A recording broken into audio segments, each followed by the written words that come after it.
ಬೇರೆ 100% ನಿಮಗೆ ಈ ವಿಷಯ ಗೊತ್ತಿರದೇ ಇರಬಹುದು. ನಮ್ಮ ಭಾರತ ದೇಶದಲ್ಲಿ ಕೈಯಿಂದ ಊಟ ಮಾಡುವ ಸಂಸ್ಕೃತಿ ಪರಂಪರೆ ಇದೆ. ಇದರ ಹಿಂದಿನ ಕಾರಣವೇನಿದೆ, ಇದರ ಹಿಂದಿನ ರಹಸ್ಯವೇನಿದೆ, ಹಾಗಾದರೆ ಬನ್ನಿ ತಿಳಿದುಕೊಳ್ಳೋಣ. ನಮ್ಮ ಶಾಸ್ತ್ರಗಳ ಪ್ರಕಾರ ನಮ್ಮ 5 ಬೆರಳುಗಳು ಬ್ರಹ್ಮಾಂಡದ 5 ತತ್ವಗಳನ್ನು ತೋರಿಸಿಕೊಡುತ್ತವೆ. ಮತ್ತೆ ನೀವು ನೋಡಿರಬಹುದು, ಕೈಯಿಂದ ಊಟ ಮಾಡುವಾಗ 5 ಬೆರಳುಗಳು ಸೇರಿ ಒಂದು ಮುದ್ರೆಯಾಗುತ್ತದೆ. ಅದರಲ್ಲಿ 5 ಬೆರಳುಗಳು 5 ತತ್ವಗಳು ಒಂದೆಡೆಗೆ ಸೇರಿರುತ್ತವೆ. ಇದರಿಂದಾಗಿ ನಮ್ಮ ದೇಹದಲ್ಲಿ BCS ಊರ್ಜೆಯ ಸಂಚಾರವಾಗುತ್ತದೆ.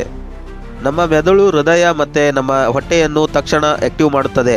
ಇದರಿಂದ ನಮ್ಮ ಪ್ರಾಣಧಾರ ಶಕ್ತಿ ಸಂತುಲಿತಗೊಳ್ಳುತ್ತದೆ ಮತ್ತು ರೋಗ ಮುಕ್ತರಾಗಿರುತ್ತೇವೆ. ಗೆಳೆಯರೇ, ಮತ್ತೆ ಇದು ಕೂಡ ನಿಮಗೆ ಗೊತ್ತಿರದೇ ಇರಬಹುದು, ನಮ್ಮ ಬೆರಳುಗಳು ಮತ್ತು ಅಂಗೈಯ ಮೇಲೆ ನಾರ್ಮಲ್ ಫ್ಲೋರಾ ಎಂಬ ಹೆಸರಿನ ಬ್ಯಾಕ್ಟೀರಿಯಾಗಳು ಕಂಡುಬರುತ್ತವೆ. ಇವು ನಮ್ಮ ಹೊಟ್ಟೆಗಾಗಿ ತುಂಬಾ ಒಳ್ಳೆಯದಾಗಿರುತ್ತವೆ. ಸೇವಿಸಿದ ಆಹಾರ ಡೈಜೆಸ್ಟ್ ಮಾಡಲು ಸಹಾಯ ಮಾಡುತ್ತವೆ. ಹಾಗಾಗಿ ಚಮಚೆಯ ಬದಲಿಗೆ ಕೈಯಿಂದಲೇ ಊಟ ಮಾಡಿ. ಹಾಗೆ ನಿಮಗೆ ಈ ಫ್ಯಾಕ್ಟ್ ಬಗ್ಗೆ ಮೊದಲಿಂದಲೇ ಗೊತ್ತಿದ್ದರೆ ಕಮೆಂಟ್ನಲ್ಲಿ ತಿಳಿಸಿ.